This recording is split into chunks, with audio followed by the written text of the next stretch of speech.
So hello everyone, welcome back to my another vlog. So guys, ये vlog बहुत month बाद आ रहा है और ऑन डिमांड आ रहा है।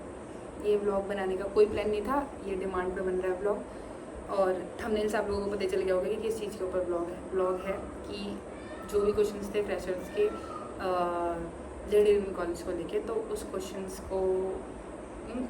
का आंसर देने के लिए और समझाने के लिए थोड़ा हेल्प हो जाए आप लोगों की, क्योंकि मेरे पास बहुत सारे कमेंट्स और डीएम आ रहे हैं कि दीदी मुझे ये बता दो, ये बता दो, वो बता दो। तो मैं एक बार बता दूँ आप लोगों को, मैंने 3 ब्लॉग ऑलरेडी इस चीज़ पे बना दिए थे कि कॉलेज कैसा है, कौन सी चीज़ कहाँ है, ये सब जो भी आपके जो अब क्वेश्चन हैं। और थोड़े डिफरेंट क्वेश्चंस हैं इस बार, पर शायद वो आई थिंक आप लोगों को हेल्पफुल ना हो ब्लॉग, तो इसलिए मैंने सोचा कि मैं बना ही दूँ। तो मैंने काफ़ी स्क्रॉल डाउन किया और देखा कि क्या क्या क्वेश्चन आप लोगों ने पूछे हैं। कुछ क्वेश्चन बहुत डिफरेंट भी थे, तो आज उसी क्वेश्चंस के मैं आप लोगों को बताऊंगी कैसे क्या क्या है। तो सबसे पहले शुरुआत करते हैं कि हमारा कॉलेज कहाँ है। क्वेश्चंस मैंने ये तो मैं अपने आप से बता रही हूँ, और बाकी मतलब जो मुझे लगता है जो ज़्यादा क्वेश्चन मुझे जो याद है और जो डिफरेंट क्वेश्चंस थे वो मैंने अपने फ़ोन से जो मैं शूट कर रही हूँ, मम्मी के फ़ोन से मैंने अपना मतलब जो भी आपके डिफरेंट क्वेश्चंस थे वो मैंने इसमें रखे हुए हैं। तो पहला क्वेश्चन तो मैं आपको बता देती हूँ, जो मैं बता रही थी अपनी तरफ से कि हमारा कॉलेज कहाँ है। हमारा कॉलेज मंडी हाउस है। हमारा मेट्रो स्टेशन सबसे नियरेस्ट मेट्रो स्टेशन जो है वो मंडी हाउस ही है। अगर ब्लू लाइन से आओगे तो भी मंडी हाउस है, और वायलेट लाइन से आओगे तो भी मंडी हाउस है। और हमारे मंडी हाउस पे जो है 2 लाइनें होती हैं, ब्लू और वायलेट। तो इफ़ कोई भी अगर कश्मीरी गेट से आ रहा है, कोई येलो लाइन से आ रहा है, या कोई पिंक लाइन से आ रहा है, ग्रीन से आ रहा है, किसी से भी आ रहा है, तो अगर आपकी लाइन में अपने रूट में कहीं भी ब्लू लाइन या फिर वायलेट लाइन हो तो मंडी हाउस स्टेशन है। वहाँ पर सबसे नियरेस्ट स्टेशन हमारा मंडी हाउस ही है। मंडी हाउस आवाला गेट नंबर 2 से एग्ज़िट लेना है, ना 4 से, ना 1 से, ना 3 से, सिर्फ गेट नंबर 2 से एग्ज़िट लेना।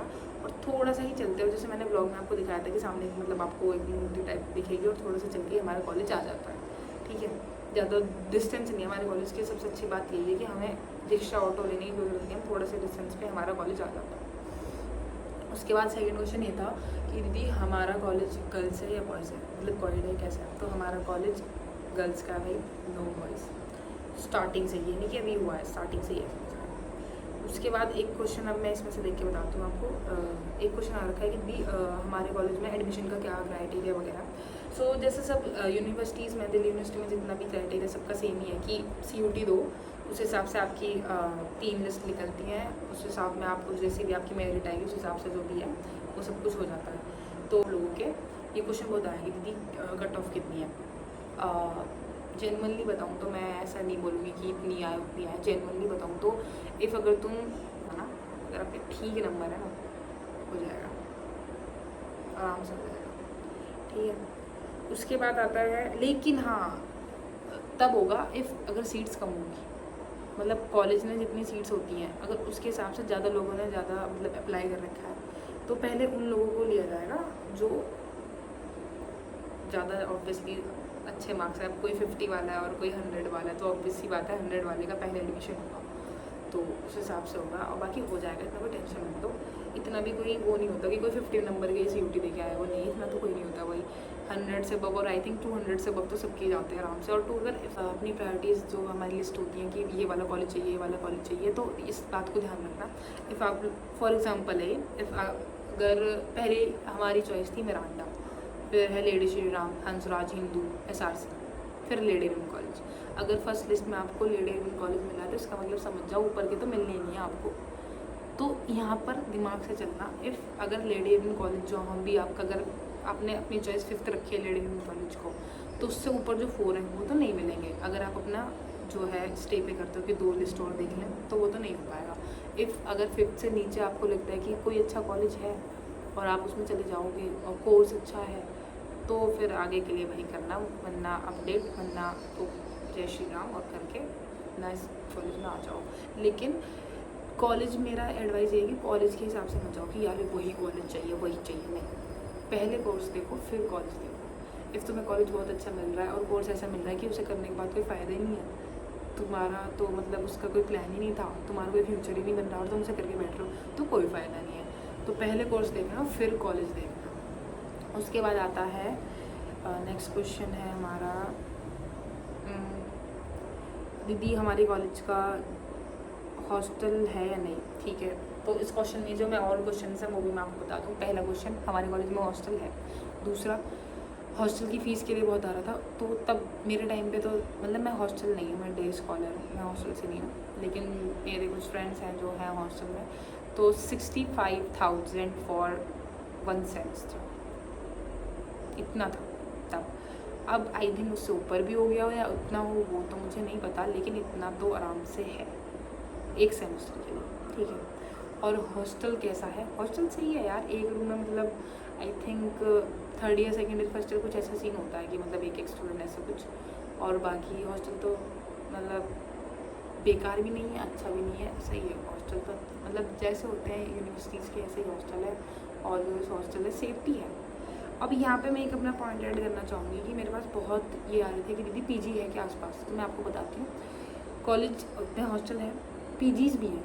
पीजीज़ लक्ष्मी नगर में आप दुनिया भर के पीजीज़ हैं, बहुत पीजीज़ हैं भाई, पीजीज़ इतने मिल जाएंगे, बहुत पीजीज़ मिल जाएंगे। बट यहाँ पे मैं आपको बताऊँ, पहला तो आप लोग ये लेके चलना कि आपके फाइनेंशियली कितना है। अगर आप पर सेमेस्टर दे सकते हो इतना, तो भाई हॉस्टल आओ आराम से। ठीक है, इफ़ आपको लगता है कि नहीं, सबकी अपनी फैमिली कंडीशंस होती हैं, भाई अपना अपना है कि भाई नहीं हो पाएगा।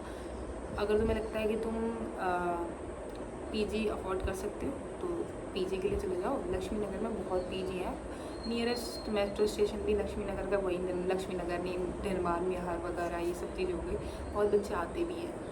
बट फैक्ट ये है कि इफ़ कोई दिल्ली वालों को तो नहीं मिलेगा। अगर कोई मतलब ऐसा है कि जिसको पहले से ही पता है तो वो तो मैनेज कर लेगा, लेकिन मेरी ये एडवाइस है कि जैसे पिछले साल उत्तराखंड, राजस्थान, असम और बहुत अलग अलग दूर से जो थे लड़कियाँ आई थी, मतलब स्टूडेंट्स जो थी वो आई थी, जो मेरी जूनियर है वहाँ सेकेंड ईयर में, आपके सीनियर्स होंगे वो आए थे, तो उनका बहुत क्वेश्चन आया था। एक लड़की तो उत्तराखंड से थी, उसने मुझे बताया पर्सनली, उसने मेरे से बात की थी इंस्टा पे। और हाँ, आप लोग कह रहे हो कि इंस्टा पे आपकी मतलब आपने कहा है, मैंने पिछले ब्लॉग में बोला था ना कि जो मैंने कॉलेज की बना रखी है इंस्टा पे मुझे कनेक्ट कर लेना, वो आईडी नहीं है, तो इसके लिए सॉरी भाई, वो मेरी गलती है कि मैंने आपसे बोला और आप कहाँ मैसेज करोगे। सही बात है, फ़िलहाल आप यहीं पे करो, मैं यहीं आपके आंसर्स दूँगी। तो कहाँ थे हम? हाँ, उत्तराखंड की थी, तो उसने मुझे बताया कि दीदी मतलब मेरे घर की फैमिली कंडीशन इतनी नहीं है कि मैं इतना अफोर्ड कर पाऊँ, और दीदी मैं ऐसे अप डाउन भी नहीं कर पाऊँगी क्योंकि मैं तो वहाँ का कुछ जानती ही नहीं हूँ। तो उसके लिए क्या सॉल्यूशन निकला, इतना सा अफोर्ड पहले सेमेस्टर में। उसके लिए फिर आप लोगों के लिए भी मैं बोलूँगी, अगर कोई इतनी दूर से आ रहा है ना, तो भाई स्टार्टिंग में ना तुम एक सेमेस्टर ना, इफ़ अगर तुम्हारा कोई जान पहचान का नहीं है तो तुम ये करो कि इसका है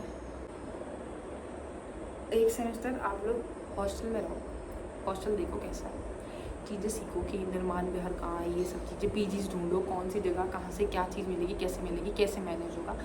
आप 6 महीने ऐसे रह के देख लेना, ठीक है, आपको पूरा आइडिया हो जाएगा, आपको हॉस्टल का रिव्यू भी मिल जाएगा, बाकी आप चीज़ें सीख भी जाओगे। और इफ़ ऐसे भी हो जाता है कि जैसे मैं हॉस्टल में हूँ, मेरे साथ 2-3 लड़कियाँ और हैं जो अभी फ्रेशर्स आई हैं, वो भी रह रहे हैं। अब हमने बना लिया कि चल भाई मैं भी चेंज कर लेती हूँ, तो भी हम साथ में रह के कहीं पीजी देख लें, फिर हाफ हो जाता है, तो उस हिसाब से सही हो जाता है। लेकिन सेफ तो ये रहेगा कि 1 महीना आप मतलब पहले सेमेस्टर ना हॉस्टल में रह लो, सब चीज़ें सीख जाओगे और सब चीज़ों का आइडिया हो जाएगा। ठीक है, कौन सी चीज़ कहाँ है, और अप डाउन करना भी, डेली का जाने का आने का कैसे कहाँ, जो भी चीज़ A to Z सब सीख जाओगे। फिर सेकंड सेमेस्टर में जो आपको ठीक लगे, हॉस्टल में रहना है तो हॉस्टल में रह लेना, अगर कहीं पीजी में जाना है तो पीजी में रह लेना। ठीक है, ये सबसे बेस्ट रहेगा मेरी तरफ से। बाकी अगर आपको जो आपको सही लगे, आपकी फैमिली को जो सही लगे वो कर लेना, लेकिन 65,000 अप्रॉक्स तो जाती है आराम से भाई। बाकी आप जो हमारी गूगल में चेक कर लो भाई, पूरी साइट पे सब कुछ लिखा होता है, तो सब चीज़ें अपडेट है वहाँ पे, तो देख लो भाई। बाकी दीदी कैंटीन का फूड कैसा है? कैंटीन का फूड भाई देखो, मैं कैंटीन का नहीं खाती, मैंने फर्स्ट सेमेस्टर में कैंटीन में खाया था, और क्या खाया था मुझे आज तक वो भी याद नहीं है। कैंटीन का हम नहीं खाते, हम बाहर का खाते हैं, लेकिन मैं बाहर की चीज़ें आपको बता सकती हूँ, बाहर का कहाँ कहाँ अच्छा है। SRC, बंगाली मार्केट, और हमारे कॉलेज के पीछे छोले कुलचे वाले हैं 2, एक हमारे भी जस्ट कॉलेज के पीछे है, और एक पार्क भी आप जान जाओगे कॉलेज के वहीं है, तो वहाँ भी है, तो यहाँ आप जा सकते हो, ट्राई कर सकते हो, खा सकते हो। बाकी बाहर तो इतना सब कुछ है, कुछ भी खा लो, लेकिन हमारे कॉलेज में एक आंटी भी है, वो भी अच्छा खाना बनाती है, हम लोग वहाँ भी खा सकते हैं। उसके बाद एक कॉलेज में कौन कौन सा कोर्स है, तो हमारे कॉलेज में बीएससी प्रोग्राम और ऑनर्स दोनों है इन होम साइंस, बीएड है और एमएससी वगैरह भी है, ठीक है, ये हमारे कॉलेज में है। और मैं बता दूँ मैं कर रही हूँ बीएससी प्रोग्राम। और अब पास में और ऑनर्स में मैं आपको क्या डिफरेंस है ये बताती हूँ। पास और ऑनर्स में ये डिफरेंस है, ऑनर्स में मतलब हमारा बीएससी है तो हमें केमिस्ट्री और ये बॉटनी, फिजिक्स, ये सब चीज़ें पढ़नी होती हैं। बीएससी ऑब्वियस ये बात है तो भाई पढ़नी पड़ेगी, तो ये हमें पढ़नी होती है। पास वालों के लिए लेवल इतना रहता है कि मतलब जो हमने पढ़ा है उससे थोड़ा सा हार्ड, और ऑनर्स वालों के लिए बिल्कुल डिटेल में होता है, मतलब होता सेम चीज़ ही है, बस थोड़ा डिटेलिंग में ऑनर्स में होता है, पास में इतना फ़र्क है। और फूड टेक तो भाई बिल्कुल है ही डिफरेंट ही, कोर्स से बिल्कुल अलग है। उसके बाद एक क्वेश्चन ये था कि वो हमारा कॉलेज नॉर्थ कैंपस में है या साउथ कैंपस में है या किसी कैंपस में नहीं है, तो हमारा कॉलेज नॉर्थ कैंपस में है। हमारा कॉलेज नॉर्थ कैंपस में है, लेकिन नॉर्थ कैंपस से थोड़ा सा दूर है, मतलब उसी एरिया में नहीं है, थोड़ा दूर है, मतलब साउथ कैंपस के एंड में है, लेकिन है नॉर्थ कैंपस हमारा कॉलेज। और हमारा कॉलेज डूसू में नहीं आता, पहले ही मैं बता दूँ, हमारा कॉलेज डूसू में नहीं आता। जैसे आप लोगों ने देखा होगा नॉर्थ कैंपस में आप मतलब इलेक्शंस वगैरह सब चीज़ होती हैं, इन चीज़ों में हमारा कॉलेज नहीं आता। पहला हमारा कॉलेज गर्ल्स कॉलेज है, दूसरा हमारा कॉलेज डूसू में नहीं है, मतलब अपने ऊपर कॉलेज के ऊपर बात होती है, आप लोगों को डूसू में आना है नहीं आना, हमारा कॉलेज नहीं है तो नहीं है। और इलेक्शंस होते हैं, लेकिन इन हाउस इलेक्शंस होते हैं, मतलब सोसाइटीज़ होती हैं, उनके प्रेसिडेंट अलग होते हैं, और कॉलेज के यूनियन होते हैं, अलग प्रेसिडेंट्स होते हैं, और इन हाउस इलेक्शंस होते हैं, सब लोग वोट करते हैं। मैं जब से आई हूँ कॉलेज में तब से वो वोटिंग वाला तो पूरा नहीं हुआ कि जाके वोट दो और पूरा कैंपेनिंग वगैरह देखो, ये सब तो नहीं हुआ।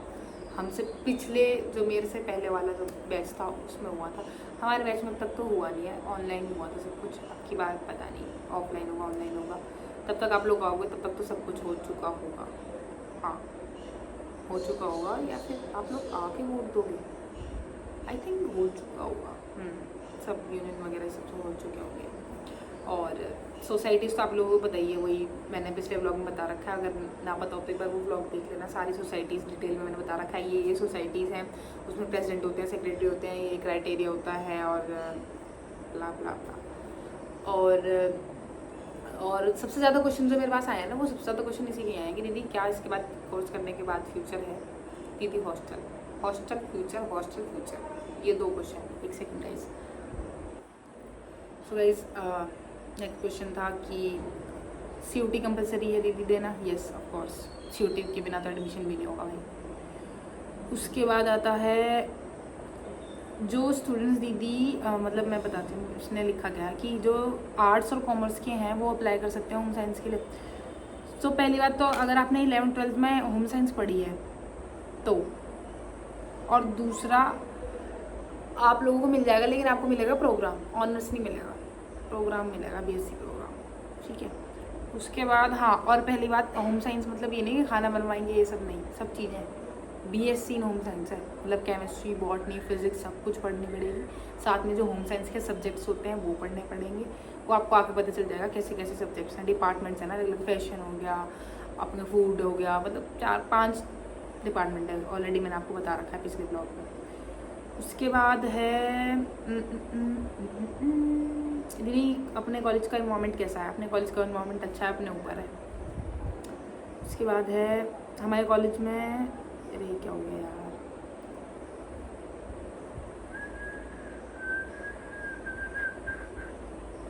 दीदी सोसाइटीज़ वगैरह में अगर इंटरेस्ट ना हो तो पार्ट लेना ज़रूरी है। सोसाइटीज़ में मतलब डिफरेंट सोसाइटीज़ हैं, तो हर एक सोसाइटी का अलग अलग है कि डांस के लिए म्यूज़िक और मतलब स्टेज स्ट्रीट ये सब अलग अलग है, ठीक है, आप लोगों का जिसमें इंटरेस्ट हो। सो गाइस ऑलमोस्ट मैंने सभी क्वेश्चंस कवर कर लिए।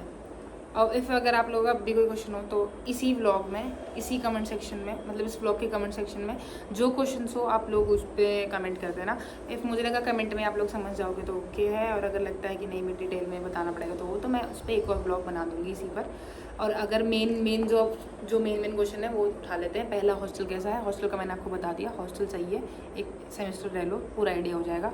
और अब नहीं रहना, अगर लगता है कि बाहर से मैनेज कर लोगे, कोई लोन वगैरह है तो ऐसे कर लेना।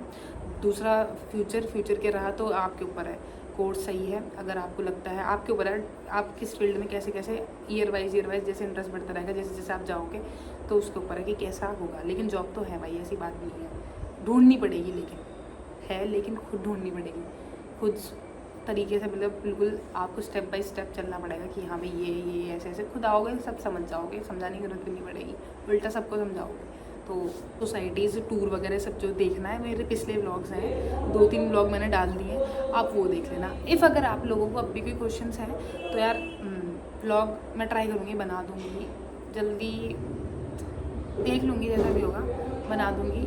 और इसी व्लॉग के कमेंट सेक्शन में करना है, क्योंकि आप अलग अलग व्लॉग में जाके अलग अलग कमेंट करोगे तो उसके लिए मेरे लिए प्रॉब्लम थोड़ी क्रिएट हो रही है। तो यहीं पे कर लेना जो पूछना है, मैं एक और व्लॉग बना दूँगी। और रही बात की पर्सनल बात वाला दीदी डिटेल में, तो देखते हैं, कुछ करते हैं। सो यही था व्लॉग। भाई शक्ल तो बहुत अजीब हो रखी है, मुझे भी लग रहा है थोड़ा स्वेलिंग आ रखी है, इसलिए ऐसा थोड़ा लग रहा है। बट मुझे लगा कि भाई ये व्लॉग अभी बनाना है, तो इसलिए मैंने बना दिया जैसे भी था। ठीक है, व्लॉग अच्छा लगा तो लाइक कमेंट जो भी है शेयर करना। बाय।